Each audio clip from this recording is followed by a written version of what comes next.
A'udhu billahi minash shaitanir rajim. Bismillahir rahmanir rahim. Toutes les louanges sont à Allah, Seigneur des mondes. Ô Allah, envoie tes salutations sur le prophète et sur sa sainte famille. Azadaran et Bibi Leila et Bibi Farwa, Assalamu alaikum wa rahmatullahi wa barakatuh. Aujourd'hui, nous allons parler des épouses de nos deuxième et troisième imams. Commençons par Bibi Leila. Bibi Leila était la fille d'Ibn Abu Murra al-Saqafi et elle était l'épouse de l'imam Hussein alayhi salam. Elle était la mère de Janab Ali Akbar et de Bibi Fatima Sughra. Son vrai prénom était Amina, mais on la connaît plus par son titre, Leila. Pourquoi l'appelle-t-on Leila? Dans la culture arabe, lorsque l'on souhaite respecter et honorer une personne, on l'appelait en disant c'est-à-dire mère. Et c'est pour ça que nous l'appelons Bibi Leila. Elle a accompagné l'imam Hussein alayhi salam avec son fils Ali Akbar à Karbala.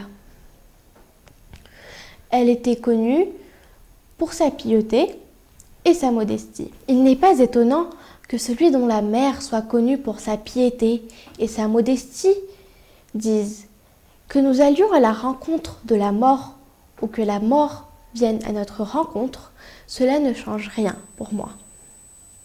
Oui, nous parlons bel et bien de Janab Ali Akbar, ce jeune Ali Akbar âgé de 18 ans, que Bibi Leila a sacrifié à Karbala pour protéger son imam. Nous ne pouvons pas imaginer sa souffrance. Sacrifier ce jeune fils qui était le muazzin des Bani Hashim, voir le corps d'Ali Akbar meurtri et coupé en morceaux, voir son cher et tendre époux, l'imam de son temps, l'imam Hussein alayhi salam, se faire tuer sur le champ de bataille, sacrifier Ali Akbar qui était la copie du saint prophète. Au moment des adieux à Ali Akbar, l'imam Hussein alayhi salam a dit « Oh Allah, sache que j'envoie sur le champ de bataille celui qui, de par son apparence physique et sa conduite morale, était semblable à ton prophète bien-aimé. Mais Leila était d'une telle patience. Elle ne s'est pas plainte lorsqu'elle a sacrifié son fils et elle ne s'est jamais lamentée à Karbala. On dit qu'elle n'a pas exprimé son chagrin ni sa tristesse, ni à Karbala, ni pendant le voyage vers Koufa et Cham.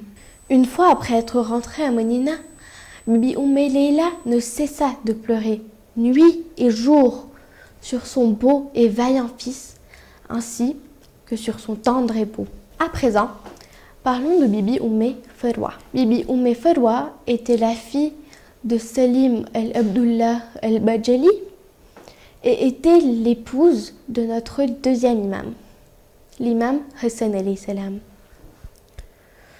Selon un récit, ils avaient 4 fils, dont Janab Qasim.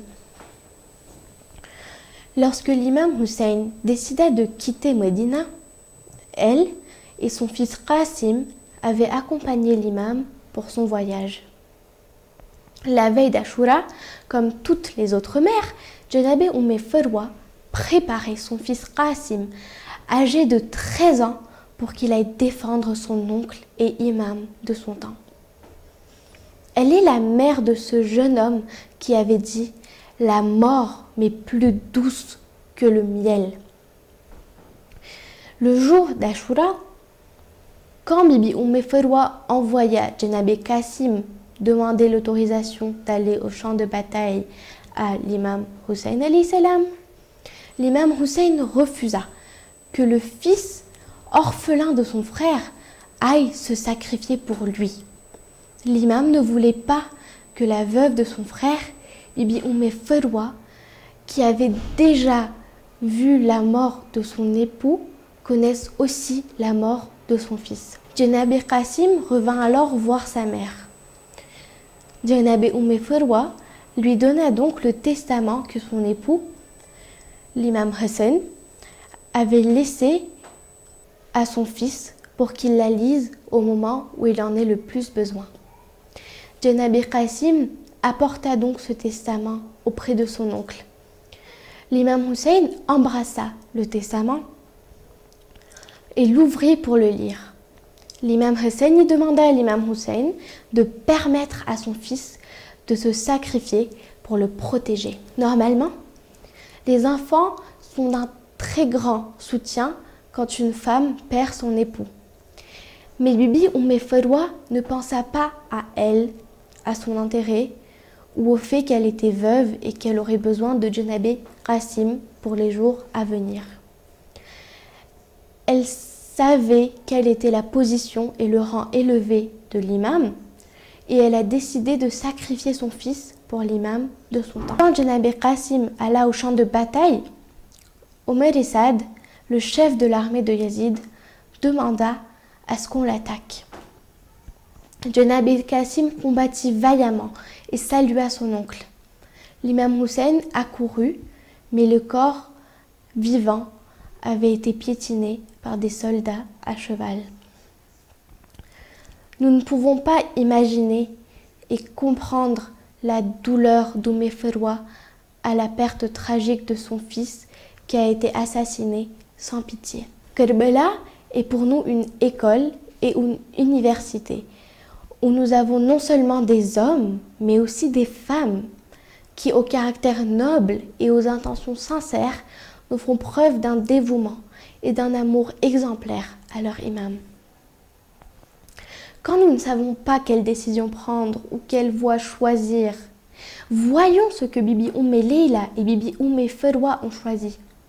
Malgré les difficultés, la faim, la soif, la souffrance, la chaleur, elles ont choisi de sacrifier ce qu'une femme chérit le plus dans sa vie, les enfants, et ce, pour sauver leur imam. Inch'Allah, nous parlerons demain d'une belle-mère et de sa belle-fille qui étaient connues pour leur bravoure de par leur ancêtre commun. Je vous donne un indice pour l'une d'entre elles et cela sera notre question du jour. Quelle était cette femme dont le grand-père et le mari avaient le même prénom et dont la grand-mère et elle-même portaient le même prénom? Vous avez jusqu'à demain soir 18h de Madagascar pour écrire votre réponse en commentaire sous cette vidéo sur la page Instagram de Baboul Hidayet. Je vous dis à demain, Inch'Allah. Wassalamun alaikum wa rahmatullahi wa barakatuh.